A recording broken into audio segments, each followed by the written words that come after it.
What's going on, everyone? This is Jay from Premier Gaming Entertainment, and I'm here to bring to you a video about a topic that has been brought up to me, something that, I've thought long and hard about and just wanted to, discuss with the general public about. It's, some people have asked about it in the comments and send me messages about it. So I wanted just to kind of discuss it. We're currently on a bye week, so I figured what better time to bring up the discussion about this. And what you're asking, what am I going to be talking about? Basically, I wanted to discuss this whole situation with Sherrone Moore and basically my thoughts about him as the head coach of Michigan. Before I get started, you know the drill. If you enjoy my video, definitely, first, if you can, please leave a like on the video as it definitely helps out the channel. Leave me a comment in the comment section below. How do you feel about Sherrone Moore as a coach? Are you all on board with him? Are you kind of on the fence? Are you done with them? Let me know how you feel about Coach Moore in the comment section below. And as always, if you enjoy my content, definitely subscribe to the channel. So let's just get into it. My personal opinion about Sherrone Moore. Um, you know, one of the things that is, fairly obvious is, there definitely has been a drop off from just the quality of play of the team since, Harbaugh was here to what Coach Moore is doing now. Obviously, that's not what you would want to see.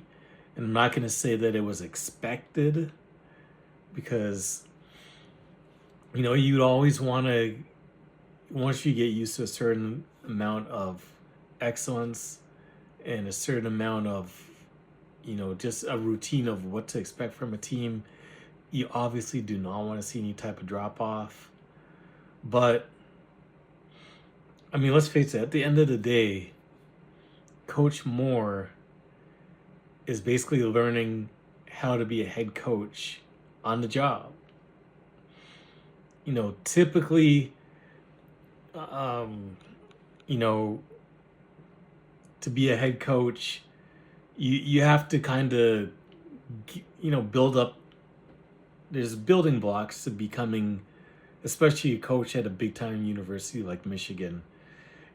Normally, if you're planning on being a head coach, you start small. Maybe you start out some small time college. Maybe you start out first as an assistant. You start out, and then you work your way to eventually becoming, you start out being maybe a coordinator, no, a position coach, then the coordinator, then you become a head coach at a small time school, then you move up to like kind of middle of the road school, and then eventually you move up to being a coach of a big time program. It's there's steps to this. And I feel as though Coach Moore basically fast tracked his way. So he went from being a position coach to a coordinator to head coach in Michigan, just like that. And it wasn't even over, a course of a long period of time. Like he basically just ascended very quickly. So he's basically learning how to be just literally a coach in general.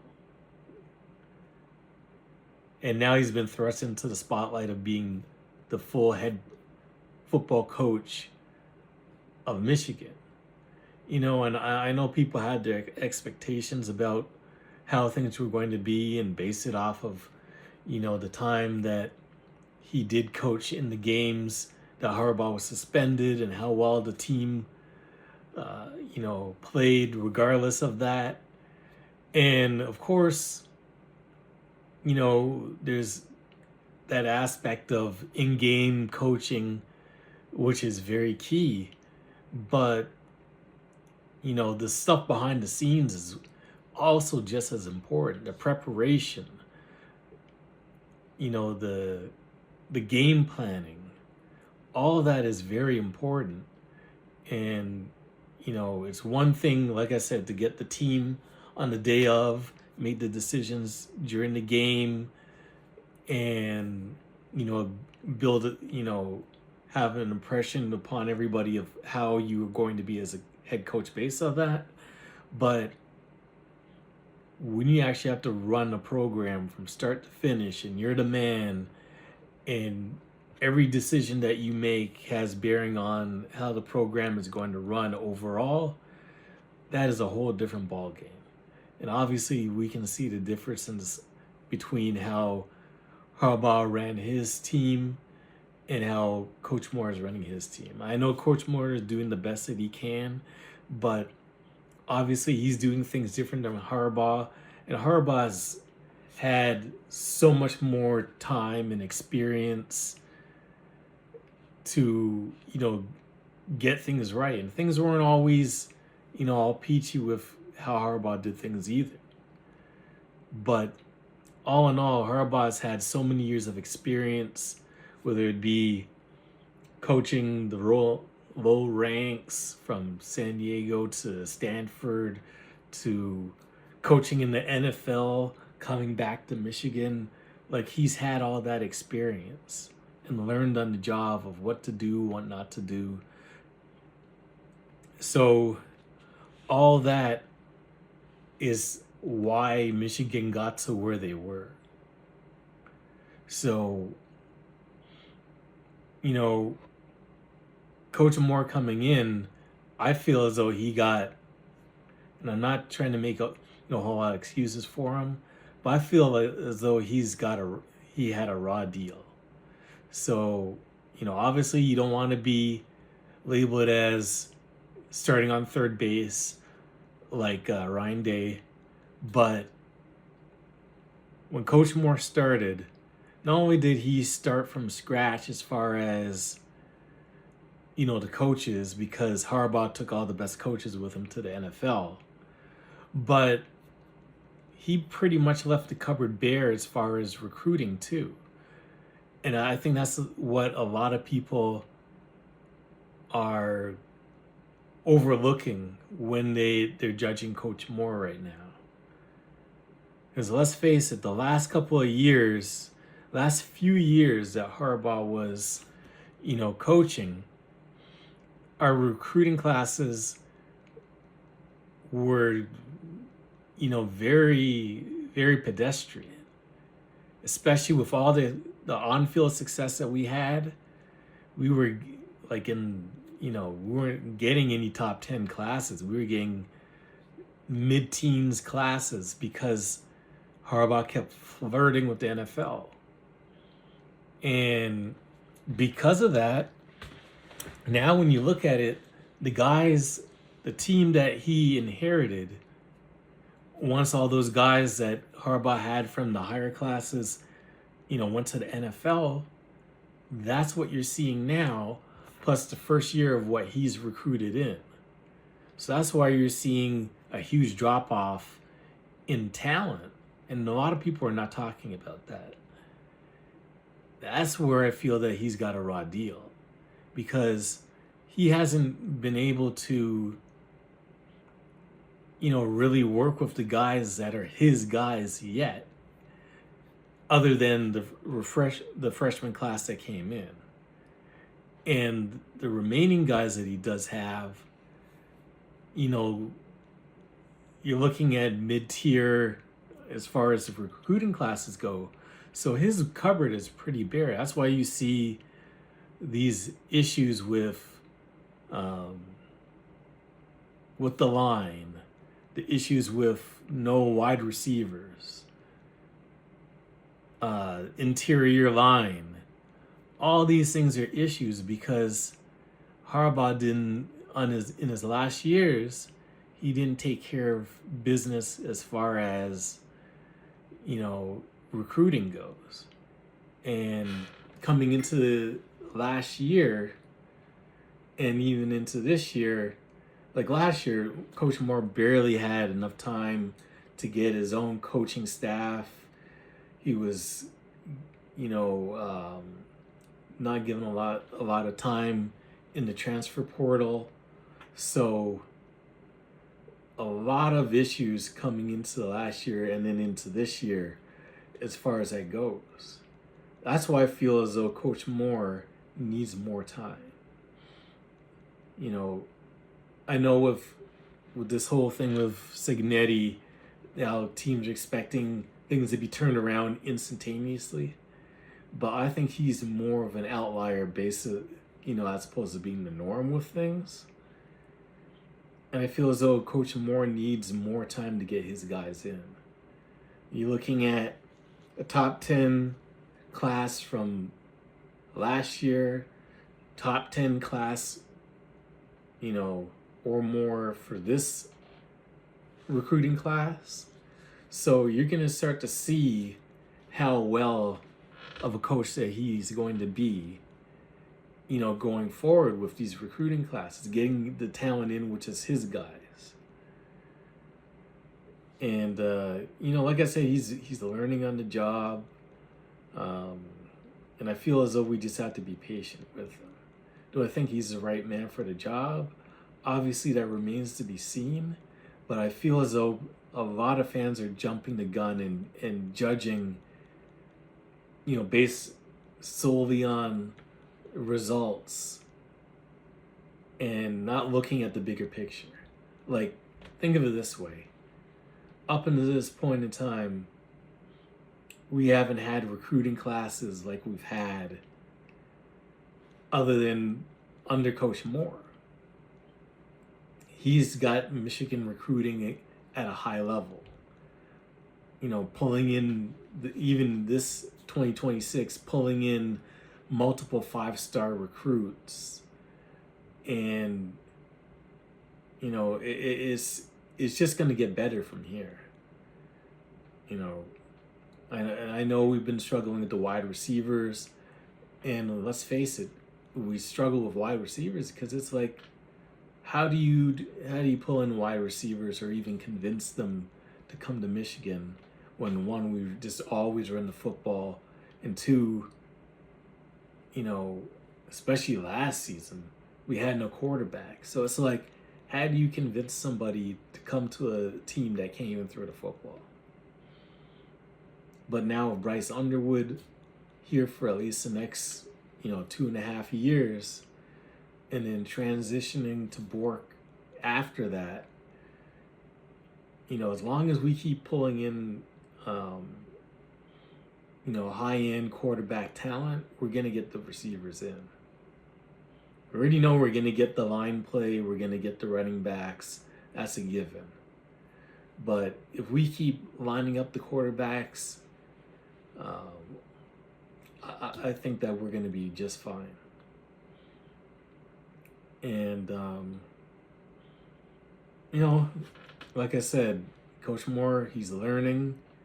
I think that, you know, as time progresses, he's going to get, you know, better assistants in. I think that's what another issue is, that, you know, he's got to get, in some key areas, he has to get better assistant coaches, better, you know, position coaches to help him out. Because some of them are just failing, and, you know, it's holding us back. And until we do that, we're just going to be, you know, good but not elite. So I know people are panicking this year for whatever reason. I mean, at the time I'm making this video, we're 7-2 going into the bye week.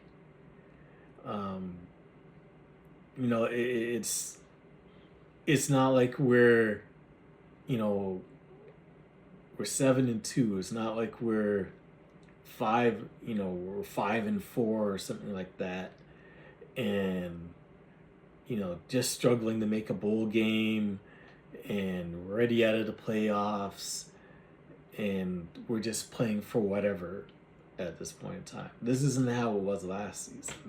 This is a whole different ball game. And obviously certain things we'd hope to be better, but navigating this season with a freshman quarterback who's also learning on the job, and us being basically the youngest team in the Big Ten, you're bound to have these swings in the way the our team is playing. There's just so much inexperience. So you're gonna have the goods, the highs, the lows, the good, the bad, and you just have to roll with it. But despite all of that, and we still have we have the season in front of us. Everything is still on the table. We went out more likely we're going to be in the playoffs. I'm not even going to say more likely, we will be, because it'll be, if we went out, we're 2-loss team, we beat number 1 team in the country, we'll be ranked definitely in the top 12. So it's just a matter of taking care of business and trying to improve every single week. I mean, I would definitely take 10-2 going, at the end of the year with all the issues and problems that we had. And like I said, the team is very young. Next year we'll have a year under their belts, plus all the new recruits coming in. And I feel as though that the future is looking bright for Michigan football. And every year that Coach Moore gets more experience, the better things will be. Things will smooth themselves out, and we'll be just fine. People just have to stop being impatient, comparing, everything to how things were with Harbaugh. I mean, I get it. 2023, that team was a well-oiled machine, but you got to also look at it from the standpoint that you had a lot of experience on that team, a lot of seniors, a lot of junior seniors, 5th-year seniors, hell, 6-year seniors with the whole COVID thing. So you had a lot of, that was a veteran team. That was like an NFL team with, everyone that went into the draft from 2024 and 2025, all the first round picks that came out of that, all the draft picks that came out of that, that was basically an NFL team.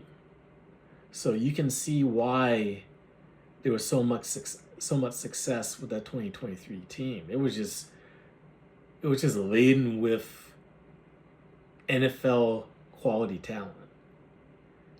And I don't know if there's going to ever be another team experienced as they were. I don't know if that'll ever happen again. So it's hard to compare our team now with that team because of that very reason. We just have to be patient, and everything will be just fine. Well, anyways, that's it for the video. Thank you for watching. As always, please leave a like on the video, as it definitely helps out the channel. If you made it this far, leave a go blue in the comment section below as well. And if you enjoy my content, definitely subscribe to the channel. Anyways, thank you for watching, and as always, go blue.